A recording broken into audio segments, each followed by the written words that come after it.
దేవతల్లో ఇద్దరిని మాత్రమే శనీశ్వరుడు పట్టలేదు అని మన శాస్త్రాలు చెబుతూ ఉన్నాయి.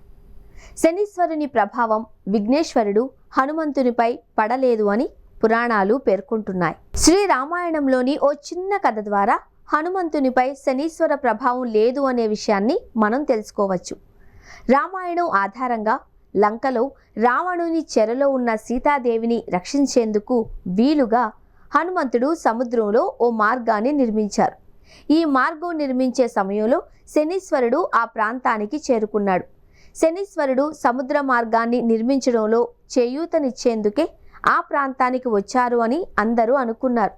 కానీ హనుమంతుని పట్టేందుకే శనీశ్వరుడు వచ్చినట్లు శని భగవానుడు తెలిపాడు. చెప్పినట్లు హనుమాన్ తలపైకి ఎక్కి కూర్చున్న శని హనుమంతుడు చేసే పనులకు అంతరాయం కలిగించాడు. కాగా శ్రీరామ భక్తుడిగా సీతాదేవిని రక్షించేందుకు చేస్తున్న సుకార్యంనకు శనీశ్వరుడు తలపై కూర్చుని అంతరాయం కలిగిస్తున్నాడు అని భావించిన హనుమంతుడు శనీశ్వరుణ్ణి తలను వదిలిపెట్టి కాలు భాగాన పట్టుకోమని చెబుతాడు. అందుకు శనీశ్వరుడు సమ్మతించి హనుమంతుని కాలుని పట్టుకోవాలి అని ప్రయత్నించాడు. అయితే హనుమంతుడు తన మహిమతో శనీశ్వరుని కాలి కింద భాగంలో అణిచివేయడంతో శనీశ్వరుడు మారుతిని పట్టుకోవడానికి వీలు పడలేదు. దీంతో పాటు శనీశ్వరుడు హనుమంతుని పాదాల కిందనే ఉండి తప్పించుకునే మార్గం లేక తప్పించిపోయాడు అని పురాణాలు చెబుతూ ఉన్నాయి. ఈ కథాంశాన్ని పేర్కొంటూ చిత్రీకరించిన చిత్రలేఖనాలు తమిళనాడు చెంగల్పట్టు కోదండరాముని ఆలయంలో ఉన్నాయని పురోహితులు అంటున్నారు.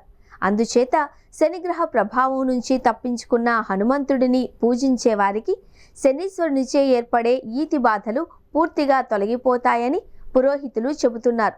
కాబట్టి శనివారం నాడు లేదా అమావాస్య తిథిల్లో హనుమంతునికి నేతితో దీపమెలిగించే వారికి సకల సంపదలు చేకూరుతాయని విశ్వాసం. ఇక రావణుడి చెరలో ఉన్న నవగ్రహాలను తప్పించిన కారణంగా హనుమంతునికి శనీశ్వరుడు ఓ వరం ఇచ్చాడు అని, ఆ వర ప్రభావంతో ఏలినాటి శని ప్రభావంలో ఉన్న జాతకులు హనుమంతుణ్ణి స్తుతిస్తే వారికి శని గ్రహించే ఏర్పడాల్సిన ఈతి బాధలు సమస్యలు తొలగిపోతాయని పురాణాలు చెబుతూ ఉన్నాయి.